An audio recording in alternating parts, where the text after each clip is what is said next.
আমরা আল্লাহকে আল্লাহ রসুলকে ভালোবেসে 5 ওয়াক্ত নামাজ পড়ি নাকি? অন্য কোনো কারণ তো না। 5 ওয়াক্ত নামাজ পড়ি আল্লাহকে ভালোবাসি, আল্লাহর আদেশ, আল্লাহ রসুলও বলছে। সিয়াম পালন করি আল্লাহ এবং আল্লাহ রসুলকে ভালোবেসি। হজও আমি পালন করতে হবে আল্লাহ এবং তার রসুলকে ভালোবেসে হজ পালন করতে হবে। হজ হচ্ছে ফরজ, যার সামর্থ্য আছে তার জন্য হজ করা ফরজ।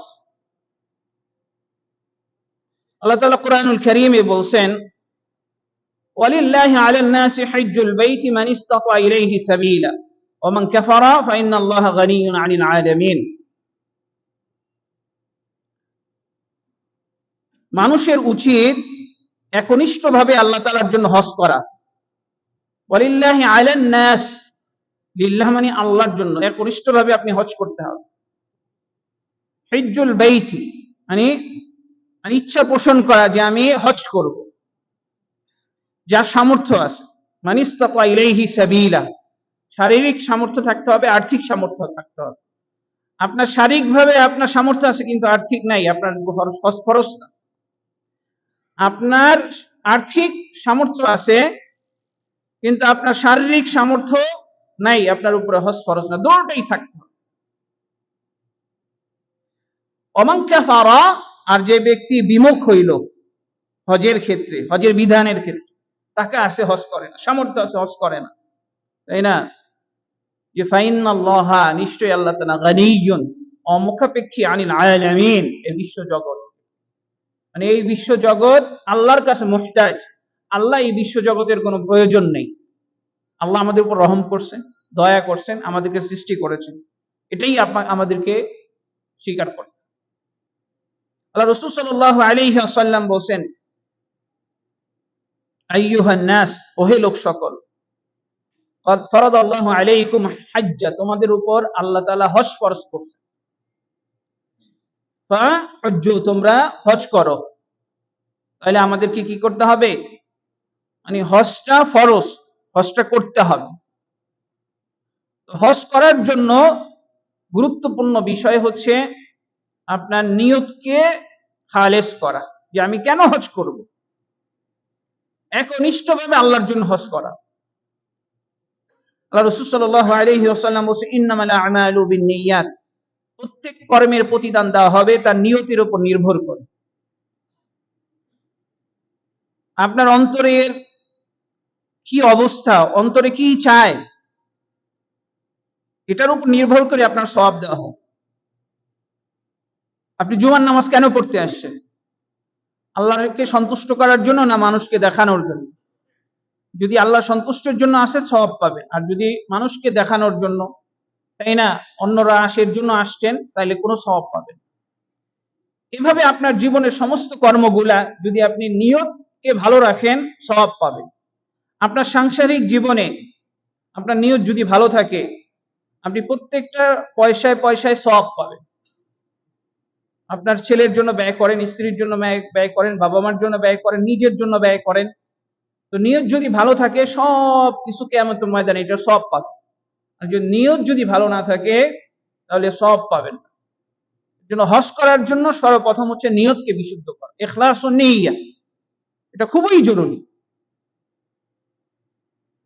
মানে আপনি যদি হজ করেন মানুষ হাজী সাহেব বলবে, তাহলে আপনার এই হজ হবে না। এবং হজের উদ্দেশ্য কি, এই জিনিসটা বুঝতে হবে আপনার। হজের উদ্দেশ্য হচ্ছে একনিষ্ঠভাবে আল্লাহর ইবাদতের স্বীকৃতি দান করা, যে আমি অন্য কারো জন্য ইবাদত করি না, একমাত্র আল্লাহ সুবহানাহু ওয়া তাআলার জন্য ইবাদত করি। এর জন্য হজ কি, রাসূল সাল্লাল্লাহু আলাইহি ওয়াসাল্লাম বলেছে, আল হাজ্জু আল আজ্জু ওয়াস-সাজ্জু, হজ হচ্ছে আজ, ওয়াস-সাজ্জ, আজ মানে হচ্ছে রফউত তালবিয়া, জোরে জোরে তালবিয়া পড়া হজের সময়, আর সাজ্জ হচ্ছে আপনার কুরবানি করা। এর জন্য আপনি যেই তালবিয়া, হাজিরা যেই তালবিয়া পড়ে কি বলে, যে লাব্বাইক আল্লাহুম্মা লাব্বাইক, লাব্বাইক লা শারীকা লাক লাব্বাইক, ইন্নাল হামদা ওয়ান নি'মাতা লাক ওয়াল মুলক লা শারীকা লাক।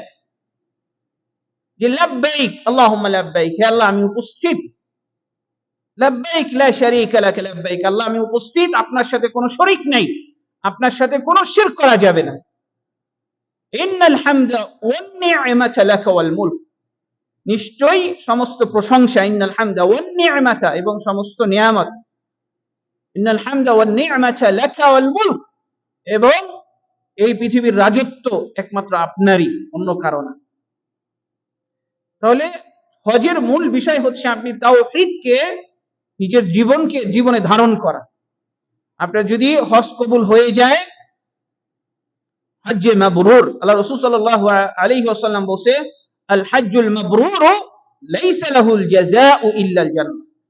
হজ্জে মাবরুর, একটা কবুলি হজের প্রতিদান হচ্ছে জান্নাত, এছাড়া আর কোনো প্রতিদান নাই। মানে আপনি জান্নাতি যদি আপনার হজ কবুল হয়ে যায়। কিন্তু আপনি হজের উদ্দেশ্য কি জানেন না, হজ কিভাবে করতে হবে আপনি জানেন না, তাহলে তো আপনার হজ হবে না। এর জন্য হজের জন্য সর্বপ্রথম হচ্ছে নিয়তকে খালেস করতে হবে, একমাত্র আল্লাহর জন্য আমি হজ করব। হজ করতে আইসা আপনি ফেসবুকে ছবি মানে ছড়াইতেছেন, হজ করতে আইসা আপনি ভিডিও করতেছেন, হজ করে আইসা আপনি লৌকিকতা দেখাইতেছেন, তাহলে আপনার হজ কিভাবে হবে? হজ করবে হবেন আল্লাহ সন্তুষ্টির জন্য, তাই না? একমাত্র আল্লাহ সন্তুষ্টির জন্য। কিন্তু সামাজিক যোগাযোগের মাধ্যমগুলা ফিতনা এত বেশি, হজ করতে আইসে ফেসবুকে আপনার ভিডিও দেয়, এই করে সেই করে, ইবাদতের কোনো নামগন্ধ নেই। বুঝতে পারছেন? এর জন্য ভাইরা, হজের সর্বপ্রথম যেই কাজটা সেটা হচ্ছে যে আপনার নিয়তকে ঠিক করা। এরপরে হচ্ছে হজ করার জন্য আপনার টাকা হালাল হইতে হবে। আর্থিক যেই সামর্থ্য, তাই না, সেটা হালাল হইতে হবে। আপনার হারাম টাকা আছে কোটি কোটি টাকা, আপনার উপরে হজ ফরজ না। হালাল টাকা থাকতে হবে। হালাল টাকা যদি আপনার না হয়, আপনার হজ হবে না। এর জন্য অনেকে দেখবেন সুদের উপরে আপনার টাকা নিয়ে হজ করতে আসে, সেই হজ হবে না। আল্লাহ তাআলা হাদিসে কুদসিতে বলছেন যে আল্লাহ তাআলা পবিত্র, আল্লাহ পবিত্র ছাড়া অন্য কিছু গ্রহণ করবেন না। আপনি হারাম খায়া যদি নামাজ পড়েন, এই নামাজের যে সওয়াব পাওয়া উচিত সেটা আপনি পাবেন না, আপনি ফরজটা শুধু আদায় করলে। আপনি যদি হারাম খায়া 3.5 হাত বডি তৈরি করেন, এই বডি জাহান্নামে যাবে। হারাম টাকা দিয়ে দান সদকা করবেন, যদি ইচ্ছা করেন সওয়াবের, ঈমান থাকবে না। কেউ হারাম টাকা ইনকাম করে দান সদকা করছে, মানে সওয়াবের নিয়ত করছে, যে আমি সুদের উপর টাকা লাগাইছে, ঘুষের উপর টাকা সে করছে, মানুষের থেকে জোর করে নিছে, অন্যায়ভাবে মানুষের থেকে টাকা নিছে, আবার দান করে সওয়াবের আশা করছে, তাহলে তার ঈমান থাকবে না। কারণ হারাম টাকা ব্যয় করে আপনি সওয়াবের আশা করছেন, মানে দিনের সাথে উপহাস করা। বুঝতে পারছেন? তাহলে হজ করতে হবে আপনার হালাল টাকা দিয়ে, তাই না? হালাল টাকা ছাড়া যদি আপনি হজ করেন, সেই হজ হবে না। তৃতীয় নাম্বার হচ্ছে, আল্লাহ রাসূল সাল্লাল্লাহু আলাইহি ওয়াসাল্লাম যেভাবে হজ করতেন, আপনাকে সেইভাবে হজ করতে হবে। এর জন্য আল্লাহ রাসূল বলেছে, খুযু আন্নী মানাসিকাকুম, যে আমার থেকে হজ কিভাবে করবে এটা শিখে নাও। এর জন্য এখন তো আল্লাহ রাসূল নাই, মুহাক্কিক আলেম, ভালো আলেম থেকে আপনার হজ কিভাবে করবেন ওইটা শিখতে হবে। এর জন্য দেখবেন এখন হজের অনেক প্রশিক্ষণ হয়, তাই না? মানে হজের পূর্বে, এর জন্য সেই সব প্রশিক্ষণে অংশগ্রহণ করা। ভালো আলেম যাদের ঈমান এবং যাদের আকীদা, যাদের মানহাজ বিদআতের সাথে জড়িত না, তাদের সাথে যোগাযোগ করতে হবে। অসংখ্য আমাদের বাংলাদেশে অসংখ্য মানুষ পৃথিবী থেকে আসে, হজের মধ্যে বিদআত করে। হজের মধ্যে আইসা ইয়া নবী সালামু আলাইকা পড়ে, ইয়া রাসূল সালামু আলাইকা পড়ে, এবং আবার হঠাৎ জারায় যায়। আপনার এই হজ হবে না। হজের মধ্যে আপনি বিদআত করলেন, কবিরা গুনাহ করলেন। ইয়া নবী সালামু আলাইকা, তাই না? আপনার মদিনাতে, মক্কাতে, আরাফার ময়দানে জিকির করতেছে, ইল্লাল্লাহ ইল্লাল্লাহ লা ইলাহা ইল্লাল্লাহ, জিকির করতেছে। এই সমস্ত জিকির বিদআত। এই রকম যত জিকির আছে আমাদের পীর সাহেবরা করে, সমস্ত জিকির বিদআত। এগুলার মাধ্যমে অন্তর পরিষ্কার হবে না, অন্তর কলুষিত হবে। বলবেন কেন? কেন আল্লাহ রাসূল কখনো করেননি। এইসব জিকির আল্লাহ রাসূল করেন নাই কখনো। আল্লাহ রসুল যেটা শিখাইছেন, আপনি ঘুম থেকে উঠবেন আবার ঘুমাইতে যাবেন, সমস্ত কিছু আল্লাহ রসুল শিখাই গেছেন। ঘুম থেকে যখন উঠবেন, আলহামদুলিল্লাহিল্লাযী আহইয়ানা বা'দামা আমাতানা ওয়া ইলাইহিন নুশুর। ঘর থেকে বের হবেন, বিসমিল্লাহি তাওয়াক্কালতু আলাল্লাহ। মসজিদে আপনি ঢুকবেন, আস্তাগফিরুল্লাহ ওয়া আতুবু ইলাই, রব্বিগফিরলি ওয়াফতাহ লি আবওয়াবা রাহমাতিক। তাই না? আপনি গাড়িতে চড়বেন, দোয়া আছে। নামাজ পড়তে আসছেন, নামাজের পরে আস্তাগফিরুল্লাহ আস্তাগফিরুল্লাহ আস্তাগফিরুল্লাহ, আল্লাহুম্মা আনতাস সালাম ওয়া মিনকাস সালাম, তাবারাকতা ইয়া যাল জালালি ওয়াল ইকরাম, আল্লাহুম্মা লা মানিয়া লিমা আ'তাইতা ওয়া লা মু'তিয়া লিমা মানা'তা ওয়া লা ইয়ানফা'ু যাল জাদ্দু মিনকাল জাদ, আল্লাহুম্মা আ'ইন্নি আলা যিকরিকা ওয়া শুকরিকা ওয়া হুসনি ইবাদিক। আয়াতুল কুরসি করবেন, সূরা নাস করবেন, সূরা ফালাক করবেন। সকালে আপনি জিকির করবেন, আসবাহনা ওয়া আসবাহাল মুলকু লিল্লাহ। আপনি বিকাল হইছে, আমসাইনা ওয়া আমসাল মুলকু লিল্লাহ। সমস্ত জিকির আজকাল আল্লাহ রসুল শিখাই গেছেন। আল্লাহ রসুল আপনি কিভাবে আপনি জিকির আজকার করবেন এগুলো শিখাই গেছে।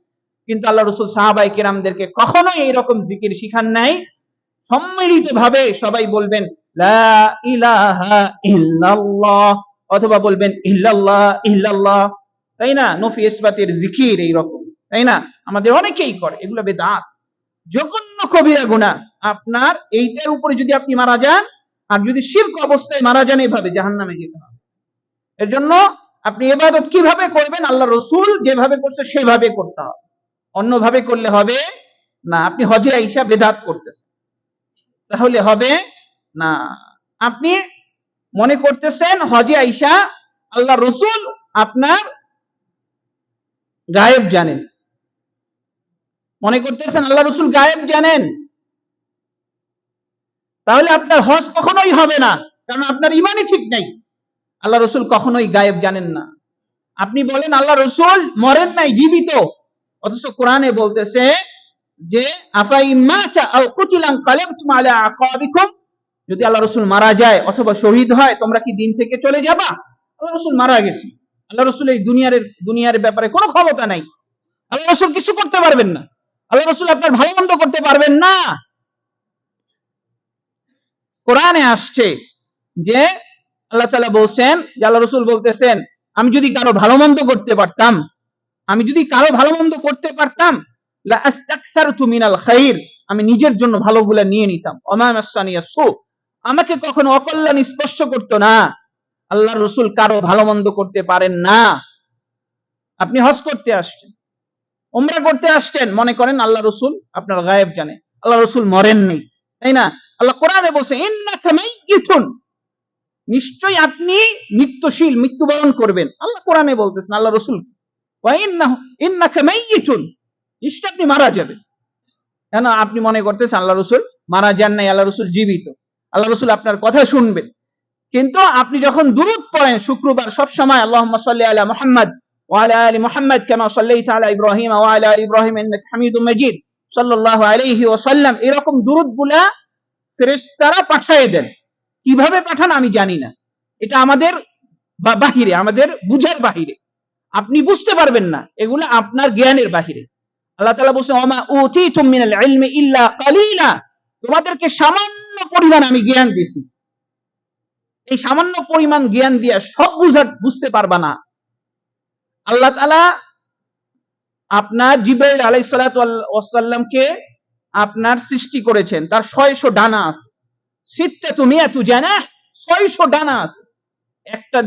একটা জানা যদি খুলে, তাহলে সুদ্দুল উফুক, এই পৃথিবী ঢেকে যাবে।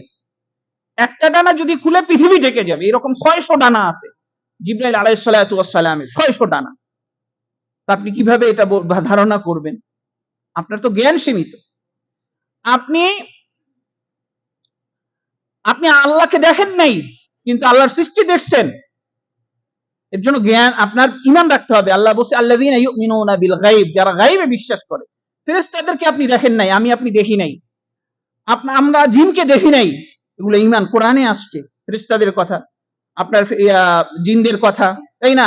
আপনি আখিরাত দেখেন নাই, আপনি জান্নাত দেখেন নাই, জাহান্নাম দেখেন নাই, কবরে আযাব আপনি দেখেন নাই। বিশ্বাস করতে হবে মরার পরে ভালো কাজ করলে কবরে আপনি ভালো পাবেন, খারাপ কাজ করলে কবরে খারাপ পাবেন। আপনি অনেক কিছুই তো দেখেন না, এগুলা বিশ্বাস করেন না যে আমাদের জ্ঞান সবকিছু মানে বেষ্টন করা সম্ভব না ভাইরা, বুঝতে পারছেন? আমাদেরকে খুবই অল্প জ্ঞান দেওয়া হয়েছে। আল্লাহ বলছে ওয়া মা উতিতু মিনাল ইলমি ইল্লা কালিলা, অল্প জ্ঞান দেওয়া হয়েছে। এই অল্প জ্ঞানে আপনি আল্লাহ এবং আল্লাহ রসুল যেভাবে বলছে সেইভাবে চলতে হবে, এর বাহিরে যাওয়া যাবে না। ভাইরা আমার, বলতেছিলাম আপনি হজের সময় যদি শিরক বিদআত করেন আপনার সেই হজ হবে না, হজ্জে মাবরুর হবে না। আপনি যদি 100 বারও হজ করেন আপনার এই হজ হবে না, কেননা হজের যেই কথা আপনি বলেন সেটাতে আপনি বিশ্বাস করেন না। বুঝতে পারছেন ভাইরা? এর জন্য হজ করতে হবে আপনার শিরক মুক্ত ভাবে। আপনি যদি হজে আইসা মনে করেন আল্লাহ রসুল মিনাজে হাজির নাজির, হাজির মানে দেখা, নাজির মানে হাজির মানে হচ্ছে উপস্থিত হওয়া, নাজির মানে দেখা, যে মিলাদে আল্লাহ রসুল উপস্থিত হন, এটা আল্লাহর গুণ। হাজির হওয়া, সারা পৃথিবীর সমস্ত জায়গায় আল্লাহ তাআলা দেখেন, তাই না? এবং উপস্থিত হওয়ার ক্ষমতা একমাত্র আল্লাহ তাআলার, অন্য কারো নাই, অন্য কারো এটা নাই, আল্লাহ রসুলের এই ক্ষমতা নাই, আমাদের সমাজে মানুষ মনে করে। বুঝতে পারছেন ভাইরা? এর জন্য হজ আপনার শিখার আগে আপনার তাওহীদ ঠিক করতে হবে। তাওহীদ যদি আপনার ঠিক না থাকে তাহলে আপনার এই হজ করে কোনো লাভ হবে না ভাইরা আমার। তাহলে আমরা হজ যদি করতে চাই তাহলে আমাদেরকে আল্লাহ রাসূল সাল্লাল্লাহু আলাইহি ওয়াসাল্লামের পদ্ধতিতে হজ করতে হবে এবং আপনার হালাল টাকা দিয়ে হজ করতে হবে এবং হজ করার জন্য আমাদের নিয়ত ঠিক রাখতে হবে। বুঝতে পারছেন? আমাদের প্রবাসী অনেক ভাইরা টাকা পয়সা আছে ব্যাংকে রাইখা দিছে, হজ করেন, তাই না? এটা জঘন্য কবিরা গুনাহ। আপনার টাকা আছে, আপনি চিন্তা করতেছেন 5 তলা বিল্ডিং বানাবেন, আপনি চিন্তা করতেছেন জমি কিনবেন, তাই না? এটা কিন্তু মানে সাংঘাতিক চিন্তা ভাবনা। আল্লাহ রাসূল সাল্লাল্লাহু আলাইহি ওয়াসাল্লাম বলছেন যে যার হজ ফরজ হইল কিন্তু হজ ছাড়া সে মারা গেছে, আল্লাহ রাসূল বলতেছেন আমি জানি না সে কি ইহুদি হয়ে মারা গেল না নাসারা হয়ে মারা গেল। আপনি কি বেঈমান হয়ে মারা গেলেন কিনা সন্দেহ, আপনি বেঈমান হয়েও মারা যাইতে পারেন, কারণ আপনি হজের বিধানটা আপনি স্বীকার করলেন না, আপনি দুনিয়াবি হয়ে গেছে, আমার বিল্ডিং করতে হবে, আমার এই করতে হবে, ওই করতে হবে, কিন্তু আপনার যে হজ করতে হবে এটা একটা ফরজ বিধান, এই চিন্তা আপনার মধ্যে নাই। আপনি যদি এই চিন্তা লালন না করেন আপনার তো ঈমানই নাই। কোরআনে অসংখ্য জায়গায় হজের কথা বলছে, কিন্তু আপনি হজের মধ্যে আপনার কোনো ইহতিমাম নাই, গুরুত্ব নাই। আপনি যতই দাড়ি থাকুক, যতই টুপি পরেন, যতই কোরআন পড়েন, তাই না? আপনি যদি এই হজের বিধানটা সামান্য পরিমাণ সন্দেহ থাকে আপনার ভিতরে, আপনি বেঈমান। এর জন্য ভাইরা দিন মানাটা সহজ, কিন্তু বুঝতে হবে, না বুঝলে আপনি দিন মানবেন কিভাবে? এর জন্য ভালো আলেম থেকে দিন শিখতে হবে, সঠিক দিন আপনাকে শিখতে হবে। দুনিয়ায় আপনি মাসে কিছু টাকা ইনকাম করার জন্য এত পরিশ্রম করেন, আর জান্নাতে এত নাজ নিয়ামত দেওয়া হবে, এর জন্য আপনার পরিশ্রমটা কি? আপনাকে আল্লাহ তাআলা চোখ দিছেন, হাত দিছেন, পা দিছেন, 3.5 হাত বডি দিছেন, 24 ঘন্টা আল্লাহ অক্সিজেন আপনি নেন, তো আল্লাহর জন্য কি করলেন আপনি? আল্লাহর জন্য কি করলেন? আল্লাহর জন্য তো কোরআনটাও শিখেন নাই, আল্লাহর জন্য 5 ওয়াক্ত নামাজ পড়েন না, আল্লাহর জন্য হজ করেন নাই, তাই না? আল্লাহর জন্য নিজেদের ছেলে মেয়েদেরকে দিন শিখাইলেন না। আল্লাহ আপনাকে জান্নাতটা কেন দিবে? আল্লাহর কি ঠেকা না? ঠেকাটা আপনার, ঠেকা তো আপনার। হ্যাঁ, প্রবাসে আসছেন, কত টাকা ইনকাম করেন, তাই না? পরিশ্রম করেন দুনিয়ার জন্য, কিন্তু আখিরাতের জন্য কি করলেন? হ্যাঁ, যে আপনি চলে যাবেন, মারা যাবেন। আল্লাহ তাআলা বলেছে কুল্লু নাফসিন যায়কাতুল মাউত, প্রত্যেক মৃত্যুই আর প্রত্যেক মানুষই মরণশীল। আল্লাহ তাআলা বলেন ফাইযা জাজালহুম লা ইস্তাখিরুনা সাআতান ওয়া লা ইস্তাকদিমুন, যখন মৃত্যু উপস্থিত হবে তখন 1 সেকেন্ড আগে হবে না পরে হবে, নির্দিষ্ট সময় আপনার মৃত্যু উপস্থিত হবে, তাই না? ওয়ালাউ কুনতুম ফি বুরুজিম মুশাইয়াদা, সুউচ্চ প্রাচীরের ভিতরেও যদি আপনি থাকেন মৃত্যু আপনাকে সেই জায়গায় আলিঙ্গন করবে। এর জন্য রাজা বাদশা কেউই সারা জীবন বেঁচে থাকে না, চলে যায়। এর জন্য কবি বলছে মাউতু কাসুন কুল্লু নাফসুন শারিবু কবর বাইতুন কুল্লু নাফসুন দাখিলু, মৌত এমন একটি পেয়ালা সকলকেই এই পেয়ালা পান করতে হবে, কবর এমন একটি ঘর সকলকেই ঘরে যেতে হবে। তা আপনার অর্জনটা কি? আপনার অর্জনটা কি? আপনি আল্লাহ তাআলা কোরআনুল কারীমে বলছেন যে আপনার জান্নাতের মধ্যে মা তাশতাহিহিল আনফুস, আপনার অন্তরে যা চাবে তাই পাবেন। এরকম সবচেয়ে গরিব জান্নাতি আল্লাহ তাআলা এরকম সব 10টা দুনিয়া দিবেন, 10টা দুনিয়া আল্লাহ দিবেন। কারণ এই পৃথিবী সম্পর্কে আমার আপনার কোনো জ্ঞান নাই, পৃথিবী কত বড়, বুঝতে পারছেন, আমার জ্ঞান নেই। তো এরকম 10টা দুনিয়া দিবেন এবং আপনি যা চাবেন তাই পাবেন। কুল্লু সামারাত, প্রত্যেক ফলমূল থাকবে, মধুর ঝর্ণা থাকবে, একটা না অসংখ্য ঝর্ণা থাকবে মধুর, অসংখ্য দুধের ঝর্ণা থাকবে, অসংখ্য স্বচ্ছ পানির ঝর্ণা থাকবে, অসংখ্য মদের ঝর্ণা থাকবে, অসংখ্য সুন্দরী সুন্দরী নারীরা থাকবে। হুরুম মাকসুরাতুম ফিল খিয়াম কালুলুইম মাকনুন, মুক্তা খচিত নারী, মুক্তার মতো নারী থাকবে, অসংখ্য, একটা দুইটা না। তো আপনি খেয়াল করেন এত কিছু আল্লাহ আপনাকে দিবে, আপনি কি করলেন এই এত কিছু পাওয়ার জন্য? ভাইরা, এর জন্য একটু চিন্তা করেন, ফিকির করেন, তাফকির করেন, তাই না? আল্লাহ তাআলা আমাদেরকে বুঝার তৌফিক দান করুন। আকুলু কওলি হাযা আস্তাগফিরুল্লাহ লি ওয়া লাকুম ওয়া লিসাইরিল মুসলিমিন।